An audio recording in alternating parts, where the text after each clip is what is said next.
Okay, here we go. This is number 6 and final illustration from the 1930s cartoon series I did in 2016.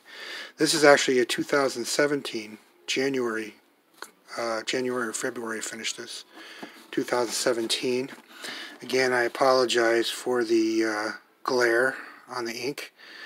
You can see that some of those darker colors coming in better on the right there. This, of course, is my way of vomiting out the election of 2016. With all the media coverage and the fighting and the garbage from one candidate to the other. And I'm kind of making fun of SJWs and the rest of the vomit crew. Walking on, as you can tell down here, free speech. And it's funny, a right-wing conservative friend of mine saw this and started yelling at me because he thought I was actually, I was actually supporting this garbage. But no, this is my way, illustratively and creatively, of vomiting out the 2016 election. How the candidates tore each other apart with ads and the whole spiel. All this garbage. And this is the last of my 1930s character. This is Bosko The Talk-ink kid. He was originally a Warner Brothers character, and this character turns into, believe it or not, a little boy, a little white boy, and eventually, well, I think he turns into a dog, and then a little white boy, and then eventually turns into Porky Pig. And the old 1929, 1930s cartoons, this is the guy that would come out. That's all, folks. And it's a strange kind of thing to look back in those black and white film footage on YouTube to see some of these weird origins of some of this stuff. Again, you see the racism that's going on in the 1930s. The creators from Warner Brothers that created this, I think it was Warner Brothers, I'm not sure. Well, yeah, it turned into Warner Brothers. But the ones who created this, of course, are, you can see the cat, safe zone for the mouse. Safe space. Safe spaces on campus. Men haters. Yeah, and the whole slut walk people and the smut walk. And the body acceptance. You know, all this garbage that's coming down not the conservative, but the liberal fairway here, trampling on free speech.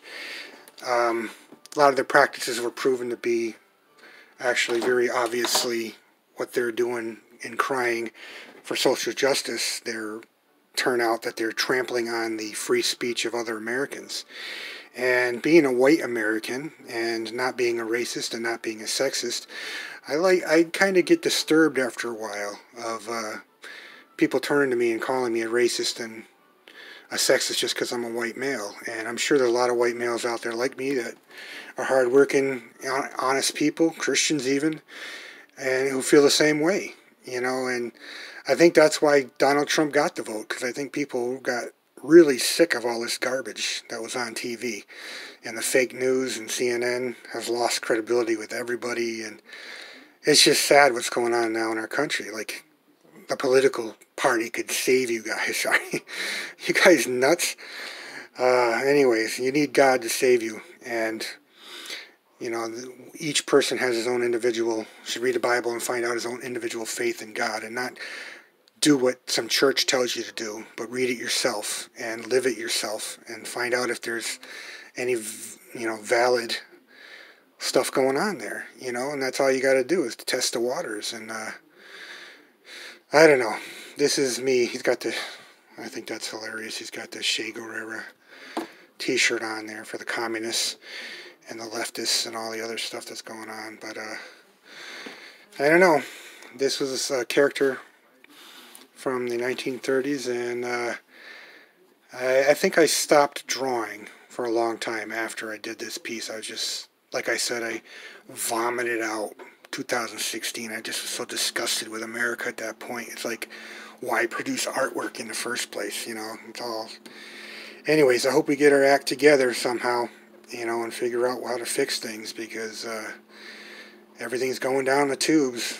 And globalism, hey, say what you want about it, but globalism is not the answer. Look at Europe. Europe's tearing itself apart at this time. But that's good. The rich people like that, because they keep the poor people fighting with each other, and nobody points a finger at them or puts them in the spotlight and figures out what they're doing and all the corruption that they cause. But keep fighting with each other, you know, keep that two-party system going and believe it's going to do something. Anyways, this is my Bosko, the free speech rioter, I guess you can call it, the name of this drawing. But that's the end of this series. Thank you, Christopher Peck. Bye-bye.